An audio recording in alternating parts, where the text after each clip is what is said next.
Assalamualaikum warahmatullahi wabarakatuh. Perkenalkan, nama saya Afriani Habibu, NPM 18083011, Program Studi Pendidikan Biologi, Fakultas Keguruan dan Ilmu Pendidikan, Universitas Muhammadiyah Nur. Di sini saya akan memaparkan materi tentang sistem pencernaan pada hewan, khususnya pada hewan ruminansia. Hewan ruminansia adalah hewan pemamah biak yang proses pengunyahannya dilakukan 2 kali. Contoh hewan ruminansia adalah dari jenis mamalia seperti kambing, kerbau, sapi, dan domba. Misalnya, ketika sapi makan rumput di lapangan, setelah menggigit rumput kemudian ditelan, setelah sapi itu merasa kenyang dan sedang istirahat sambil tiduran, makanan dari dalam mulut dikeluarkan lagi dan dikunyah kembali di mulut. Tahap sistem pencernaan hewan ruminansia ada 2 tahap. Yang pertama yaitu sapi mengunyah makanan pertama kali tapi bentuknya masih kasar dan hanya sebentar. Setelah itu rumput tadi masuk ke dalam rumen lambung. Sapi akan memasukkan rumput sampai rumen lambung terisi penuh.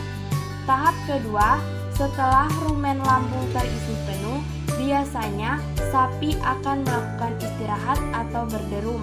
Pada saat berderum inilah rumput yang berada di rumen lambung dan masuk ke dalam perut jala atau retikulum tadi akan dikeluarkan lagi menuju mulut untuk dikunyah hingga halus. Setelah rumput tadi semuanya sudah halus, maka akan masuk ke dalam rumen, kemudian retikulum dan omasum. Organ-organ pada saluran sistem pencernaan hewan ruminansia. Yang pertama, rongga mulut, kedua, kerongkongan, dan ketiga, lambung. Di dalam lambung terdapat rumen atau perut besar, rektum atau perut jala, omasum atau perut buku, dan abomasum atau perut masam. Yang keempat, usus halus, dan yang terakhir adalah anus. Pertama, yaitu rongga mulut. Istilah lain dari rongga mulut adalah cavum oris.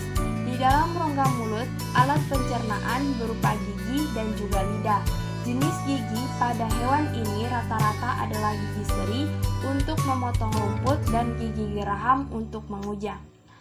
Kedua, yaitu kerongkongan. Esofagus atau yang disebut dengan kerongkongan merupakan saluran organ penghubung antara rongga mulut dan lambung. Di saluran ini, makanan tidak mengalami proses pencernaan.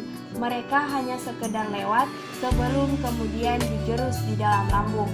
Esofagus berukuran sangat pendek, yakni sekitar 5 cm, namun lebarnya mampu membesar atau berdilatasi untuk menyesuaikan ukuran dan tekstur makanannya.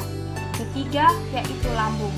Setelah melalui esofagus, makanan akan masuk ke dalam lambung. Lambung pada hewan ruminansia selain berperan dalam proses pembusukan dan peragian, juga berguna sebagai tempat penyimpanan. Sementara makanan yang dikunyah kembali, untuk ukuran ruang dalam lambung hewan ruminansia bervariasi tergantung pada umur dan makanannya. Yang jelas, ruang lambung tersebut terbagi menjadi 4, yakni rumen 80%, retikulum 5%, omasum 7-8%, dan abomasum 7-8%. A. Rumen atau perut besar. Mula-mula, makanan yang melalui kerongkongan akan masuk ke dalam rumen makanan ini secara alami, telah bercampur dengan air ludah yang sifat alkali dengan pH-nya kurang lebih 8,5. Rumen berfungsi sebagai tempat penyimpanan sementara bagi makanan yang telah ditelan. Setelah rumen terisi cukup makanan, sapi akan beristirahat sembari mengunyah kembali makanan yang dikeluarkan dari rumen ini. Di dalam rumen, populasi bakteri dan protozoa menghasilkan enzim oligoskarase, hidrolase, glikosidase, amilase, dan enzim selulase. Enzim-enzim ini berfungsi untuk menguraikan polisakarida termasuk selulosa yang terdapat dalam makanan alami mereka. Enzim pengurai protein seperti enzim proteolitik dan beberapa enzim mencerna lemak juga terdapat di sana. Yang kedua yaitu rektum atau perut jala.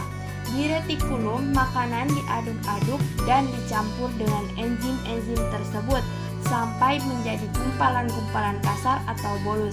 Pengadukan ini dilakukan dengan bantuan kontraksi otot dinding retikulum. Pada gumpalan makanan ini kemudian didorong kembali ke rongga mulut untuk dimamah kedua kalinya sampai lebih sempurna saat sapi tersebut tengah beristirahat. Omasum atau perut buku. Begitu gumpalan makanan yang dikunyah lagi ditelan kembali, mereka akan masuk ke omasum yang melewati rumen dan retikulum. Di dalam omasum, kelenjar enzim akan membantu penghalusan makanan secara kimiawi. Kadar air dari gumpalan makanan juga dikurangi melalui proses absorpsi air yang dilakukan oleh dinding omasum. Yang ketiga, abomasum atau perut masam.